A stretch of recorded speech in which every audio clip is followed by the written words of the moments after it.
Well, what can I say? I'm going to skip my usual video intro.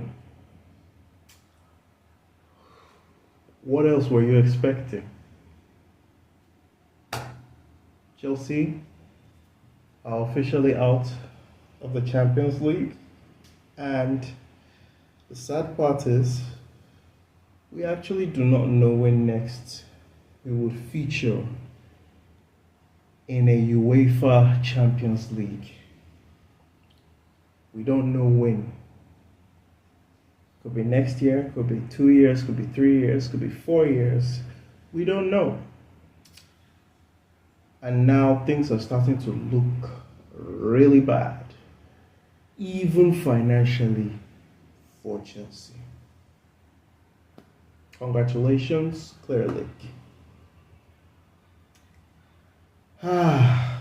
Okay, so I have a question. If you be the answer to that, if you want to make money, yeah, stay with me. You want to make money, and you have a car, a brand new car to sell. You have two options.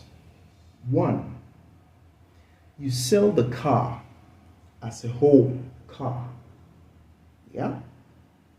Or you break it up into bits, into parts, and you sell. My question now is, where do you think you'll make more money? Is it A, selling the car as a whole, or B, selling it in parts? This is a classic business move. And I'm sure for those who have done their reading, if you read up on capital ventures, this is a very classic move that they make. Normally what they do, they go around, they actually don't create assets. They buy assets with people's monies, with investors' money. Yeah, stay with me. They don't go building businesses from scratch. It's not their MO. They look for businesses, buy that business, especially when it's at a cut price. Maybe the business isn't doing well. The business is about to tank. They see opportunity. They buy it. And then they sell it up for parts, so they can make some money on the side and impress their investors with a very, very sweet ROI. In the case of Chelsea, it was an opportunity buy, because ideally Chelsea should have been worth about 4 billion, around 3 to 4 billion. They got Chelsea for 2. That's probably half the price because of the sanction. Shout out to the British government, of which the money is still in a British bank, in a British account. So they got Chelsea on the cheap. And what next did they do? They started selling Chelsea in bits. In case you don't know, Chelsea has been broken into bits. It's not just Chelsea Football Club, because under Roman Abramovich it was Chelsea Football Club. Remember the car, full, complete. But now there's the men, there's the women side to it, which they separated. There's the car park, there's Cobham, the training ground, there are the hotels, which they sold to BlueCo. BlueCo is the holding company of this multi-club model. That includes Strasbourg, which they also got on a cheap. In case you don't know, go do your research. You'll be stunned how much they got Strasbourg. Wasn't even up to $1 billion. It's in hundreds of millions. So, BlueCo is the holding company of the multi-club system. They have sold those parts to BlueCo, so it no longer belongs to Chelsea. So that means if there is one person, stay with me, if there is one buyer, say they decide to sell, if there is one buyer, they will sell Chelsea's men at a price, Chelsea's women also at a price. They will sell the hotels if you're interested. They will sell also have to sell the training ground. So you will buy them separately from BlueCo. I say it separately, but what I really mean is they have their own price tags. So if you're buying up BlueCo, you will see what you're buying in their own price tags. And for those people who are saying that they won't sell or can't sell, I'm going to give you small info. I happen to be privileged information. I happen to have privileged information. There was a business on my side here that was not too long ago recently concluded. I won't mention names. It's a big company, owns a lot of other facilities in town. The ownership has just changed. But to the public, like I said, privileged information, but to the public, the company is still the same. So that company has been sold, but the staff, the supplier, the inventory, everything stays the same. Even the company name stays the same. But it's been sold. Well, what was really sold here was the ownership of the account. The account where all the earnings of that company goes to. Of course, the buyer had to vet the company to be sure if he isn't buying into debt or some kind of scam or whatever. He had to audit the business as well to know the actual value. But why am I saying this? So you understand how business works. This is how the big boys do it. They're not going to just sell and say, oh, we sell. When BlueCo is the owner of Chelsea right now.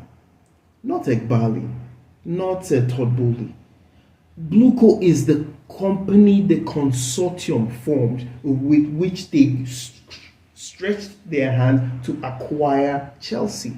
So formally, corporately, BlueCo is the owner. So I get why people say BlueCo out. Yeah, I get it. Because what they don't want these owners. But when we say owner, it's BlueCo. So when you say BlueCo out, BlueCo won't actually be out. It will be the owners, the chairman, the board of directors of directors or directors in BlueCo. That's what needs to clear out. So you can't say they can't sell. They can. They can sell their seats on BlueCo. But what cannot be done is BlueCo handing over ownership to an entirely different company. Do you get me now? So that's for those who say that BlueCo cannot be sold. Sorry, that Chelsea cannot be sold. These guys cannot sell. They can. What they do is they sell their seats on BlueCo or of BlueCo, whatever. So, Chelsea have just been walloped 3 goals at home. 5-2 at Paris, 3-0 at Stamford Bridge. It was an embarrassing game. Liam Rosinho was an embarrassment. Even when the game was dead. You know when they say you're dead and buried? This one wasn't even a case of dead and buried. We were dead, buried. They've had memorial service over the grave. they've had like 3-year memorial service or services over the grave, and I'm seeing my man writing notes and giving Granacho, and I'm like, what are you writing there? What could you possibly be writing? Do you not look at the scoreline? Are you that daft? Do you not know what's going on? You're gone. You might as well pack up and go home. You are gone. They were toying with us. And my man was busy there feeling like a strategist. I'm even surprised that he put Sanchez. I thought Sanchez is your new number 2. What happened to Jorgensen? What, he's injured? Oh, sorry. Your best player. Sorry. But I really don't have energy for Liam. Because, like I say, keep telling people, he didn't bring himself to Stamford Bridge. He was at Strasbourg. He was doing fine at his level. Who brought him? Like Bali and friends. Kinetic style. So, this brings me to another point. The Chelsea match-going fans. I had a dig at you guys in my last video. And you know, what I said still holds ground. Because at this point, the real enemy is you. It's not BlueCo. It's not a Bali. They're doing what they do best. They are capital venturists or whatever we want to call them. It's what they do. I just explained to you how they function. He's doing what he does. You, the match-going fans, what do you have to do? You know what to do, but you choose not to do it because you have this useless hope. Take today, for example. The stadium was packed. Once again, hope. We go 1 goal down. You're still there. Hope. It took 3 goals for you guys to realize that you had to leave. What happened to your money? Your pressure, season ticket holders. You could have stayed. Why didn't you stay to the end? Because you knew what you were watching was dross. And you will keep watching dross. As long as you keep feeding this dross, you will keep watching dross. You want to feed it? Keep feeding it. Keep watching dross. If you cannot boycott these games, then sit your butts down and take it. Don't go anywhere. Stay there. Watch it. And you know what hurts me the most? I know that you guys will flip-flop. All we need is what? 2-3 games of wins. And you'll flip. The reason you walked out is because of this nasty result. Come next weekend, we do well. Maybe we win like 4-5-0. You guys are all back there. Someone told me that they're basically tourists. I don't believe that they will have that many tourists. So you guys know what to do. You're tired of this nonsense? Stop feeding it. End it. We on our own part, we will do our own parts. We will go on social media, we will make this relentless. I'm not saying it's going to be easy. It's not. Because the truth is, to get these people to sell, you really have to do it to the point where you have to get their investors to panic. And trust me, investors panic. Trust me. I know this personal experience. Investors are fickle. They panic at any slight sign of danger. They pull their monies. And you guys need to be relentless with this. We will all be behind you. Those who cannot be there physically. I hear there's a planned protest. Good. But I've told you, I've said it on this channel, protest alone will not do anything. You can protest all you want. But as long as you keep feeding this thing, it will continue. We'll make noise.